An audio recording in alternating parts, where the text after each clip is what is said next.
പപ്പു എന്ന വിളിപ്പേര് എത്ര കാലം വിളിക്കാൻ പറ്റും ഒരാളെ? അദ്ദേഹം മോശക്കാരനാണ്, കഴിവില്ലാത്തയാളാണ്, അദ്ദേഹം ചടലുമായ സംസാരമൊക്കെ നടത്തും, പക്ഷേ പക്വതയില്ല. ഇതിങ്ങനെ നിരന്തരം യുഗാന്ത്യത്തോളം ആവർത്തിക്കാൻ പറ്റുമോ? ഇവിടെ ഒരു റിയാലിറ്റി ടെസ്റ്റിംഗ് കൂടെ നോക്കണ്ടേ?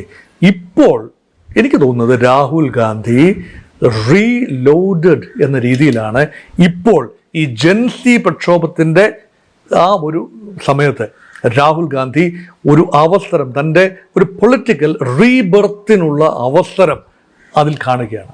അവിടെയാണ് യഥാർത്ഥത്തിൽ എന്താണ് ജനഹൃദയങ്ങളെ ടച്ച് ചെയ്യുന്ന വിഷയങ്ങൾ, ആ ഹൃദയങ്ങളെ ടച്ച് ചെയ്യുന്ന വിഷയങ്ങളിലേക്ക് രാഹുൽ ഗാന്ധി വരികയാണ്. ഇപ്പോൾ ഭാരത് ജോഡോ യാത്രയിലൂടെ കുറേയൊക്കെ നമ്മളത് കണ്ടതാണ്. ഭാരതത്തിൽ തലങ്ങും വിലങ്ങും സഞ്ചരിച്ച് ഭാരതത്തിൽ ഒരു വലിയ രീതിയിൽ ഈ ഇന്ത്യയുടെ ആത്മാവ് കണ്ടെത്താൻ, ഇന്ത്യയെ യോജിപ്പിക്കാൻ, സ്പർദ്ധ വളരുന്ന സാഹചര്യങ്ങൾ ഉണ്ടെങ്കിൽ അതൊന്ന് മാറ്റി സ്നേഹത്തിൻ്റെ കട, അല്ലേ, ഈ വൈരുദ്ധ്യങ്ങളുള്ള ഭാരതത്തിൽ സ്നേഹത്തിൻ്റെ കട തുറക്കാൻ ഒരു യാത്ര നടത്തുകയാണ്.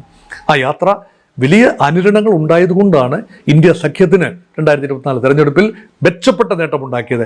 പക്ഷേ അപ്പോഴും ഒരു പ്രത്യേക കോൺസ്റ്റിറ്റ്യുവൻസിയെ ടാർഗറ്റ് ചെയ്ത്, ഒരു പ്രത്യേക ജനവിഭാഗത്തെ ടാർഗറ്റ് ചെയ്ത് ഒരു നീക്കവും കോൺഗ്രസോ ഇന്ത്യ സഖ്യമോ നടത്തിയില്ല എന്ന് ഓർക്കണം.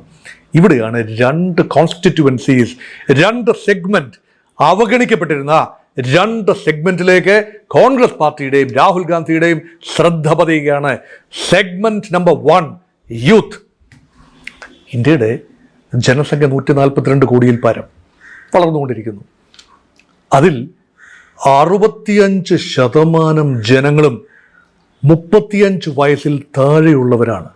അപ്പം നമ്പർ നോക്കൂ, 65% ടു ദി എൻറ്റയർ പോപ്പുലേഷൻ. അതിൽ തന്നെ ഒരു പകുതിയോളം വോട്ടവകാശമുള്ളവരുമാണ്.